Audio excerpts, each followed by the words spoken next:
White হাউসের দায়িত্ব নিয়েই শত্রু থেকে মিত্র সব দেশে সর্বনিম্ন 10 থেকে সর্বোচ্চ 50% পর্যন্ত শুল্ক বসিয়েছেন মার্কিন প্রেসিডেন্ট ডোনাল্ড ট্রাম্প। এই দেশগুলোর মধ্যে বারবার ঘুরে ফিরে উঠে আসছে চীন, রাশিয়া আর ভারতের নাম। কিন্তু বাণিজ্যের আড়ালে ঠিক কোন স্বার্থ হাসিল করতে চাইছেন ট্রাম্প? কোন ভয়েই বা চীন আর রাশিয়াকেই দুর্বল করতে চাইছেন তিনি? সেই উত্তরই খুঁজব আজ। শুরুতেই জানব শুল্ক এবং শুল্কযুদ্ধ আসলে কি। শুল্ক মূলত এক ধরনের কর যা একটি দেশের সরকার বসায় আমদানি পণ্যের উপর। যদি যুক্তরাষ্ট্রের চীন থেকে আমদানি করা রুটির দাম $10 হয়, সেই রুটিতে যদি 10% শুল্ক আরোপ করে মার্কিন প্রশাসন, তাহলে $1 শুল্ক সহ সেই রুটির দাম দাঁড়াবে $11। যে কোম্পানিগুলো বিদেশি পণ্য দেশে নিয়ে আসে তাদেরই পরিশোধ করতে হয় বাড়তি এই অর্থ। ক্ষমতায় এসে এই শুল্ককেই পুঁজি করে বসেছেন ট্রাম্প। প্রতিবেশী, বাণিজ্যিক অংশীদার, রপ্তানিকারক থেকে শুরু করে 90টিরও বেশি দেশে শুল্কের বোঝা চাপিয়েছেন তিনি। চীন, রাশিয়া আর ভারত রীতিমতো টার্গেটে পরিণত হয়েছে। কিন্তু কেন? সোভিয়েত ইউনিয়ন পতনের পর সামরিক শক্তির দিক থেকে চীনকেই সবচেয়ে বড় প্রতিযোগী মনে করে যুক্তরাষ্ট্র। গ্লোবাল ফায়ার পাওয়ার ইন্ডেক্সের তথ্য বলছে সামরিক শক্তিতে চীনের অবস্থান এখন তৃতীয়।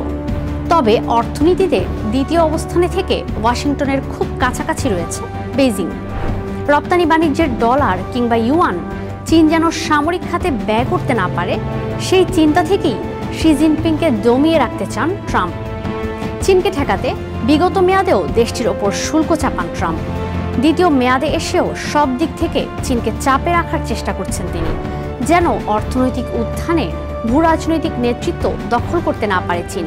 অন্যদিকে 2022 সালে ইউক্রেনে আগ্রাসন শুরুর পর সাবেক মার্কিন প্রেসিডেন্ট জো বাইডেনের সময় থেকে যুক্তরাষ্ট্রের নিষেধাজ্ঞার কেন্দ্রবিন্দু হয়ে গেছে রাশিয়া।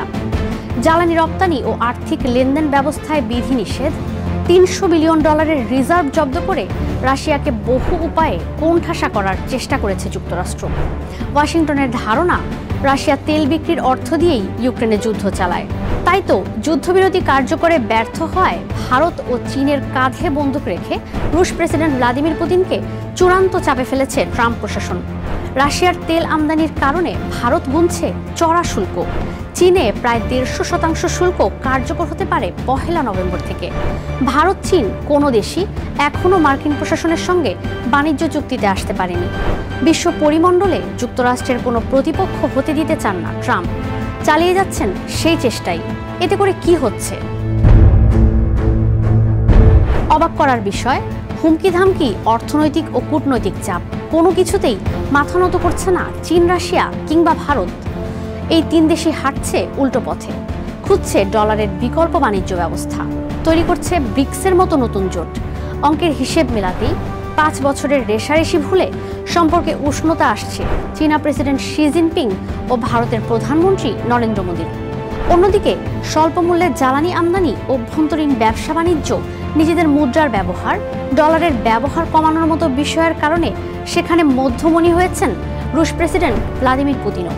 এভাবেই তৈরি হচ্ছে ন্যাটোর মতো আরেকটি জোট, যার নাম দেয়া হয়েছে RIC বা ট্রয়কা। এশিয়া ও ইউরোপের 20টিরও বেশি দেশের মধ্য দিয়ে স্থলপথে ব্যবসার জন্য একটি রুট তৈরি করেছিল চীন, যেটি পরিচিত ছিল সিল্ক রুট নামে। বিশ্বের রাজনীতি ও অর্থনীতিতে প্রভাব টিকিয়ে রাখতে 2013 সালে নতুন করে এই রুট আধুনিকায়নের কাজ শুরু করে বেইজিং, যার নাম দেয়া হয় বেল্ট অ্যান্ড রোড ইনিশিয়েটিভ বা BRI। এই প্রকল্পের মাধ্যমে প্রায় 150 দেশের মধ্যে স্থলপথ, জলপথ, রেলপথ, বন্দর, এমনকি ডিজিটাল নেটওয়ার্ক তৈরিরও কাজ চলছে। স্থলপথে সংযুক্ত হচ্ছে দক্ষিণ পূর্ব, দক্ষিণ ও মধ্য এশিয়া এবং ইউরোপ। সমুদ্রপথে সংযুক্ত হচ্ছে দক্ষিণ পূর্ব, দক্ষিণ এশিয়া, মধ্যপ্রাচ্য আর পূর্ব আফ্রিকা। যদিও এই প্রকল্পের বাস্তবায়নে বিভিন্ন দেশকে সহজ শর্তে ঋণের জালে আটকে ফেলেছে চীন, যা বিশ্ব অর্থনীতিতে আরও প্রভাব বাড়াচ্ছে বেইজিংয়ের। এখন পর্যন্ত উন্নয়নশীল দেশগুলোকে $1 লাখ কোটি বেশি ঋণ দিয়েছে বেইজিং। যুক্তরাষ্ট্রের ভুলটা কোথায়? আন্তর্জাতিক বিশ্লেষণ বলছে দেশে দেশে যুদ্ধ থামাতে গিয়ে অর্থনৈতিক ও রাজনৈতিক যে স্বার্থ হাসিলের চেষ্টা ট্রাম্প করে যাচ্ছেন, তাতে বিজয়ের হাসি হাসছেন শি জিনপিং। গেল মাসেই যুক্তরাষ্ট্রের চীনা পণ্যের রপ্তানি কমে গেছে, অথচ পুরো বিশ্বে এখন তা সর্বোচ্চ। সামরিক সক্ষমতাও বলে দিচ্ছে শি জিনপিং নিজের লক্ষ্যে এগিয়ে যাচ্ছেন। যুক্তরাষ্ট্রের কর্তৃত্ব ছাড়া এক বিশ্বের নেতৃত্ব দিতে প্রস্তুত হচ্ছে চীন।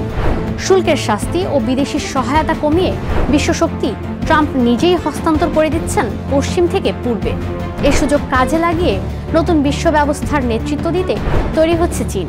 পাশে আছে ভারত ও রাশিয়া। এভাবেই উত্থান হচ্ছে RIC বা ট্রয়কার।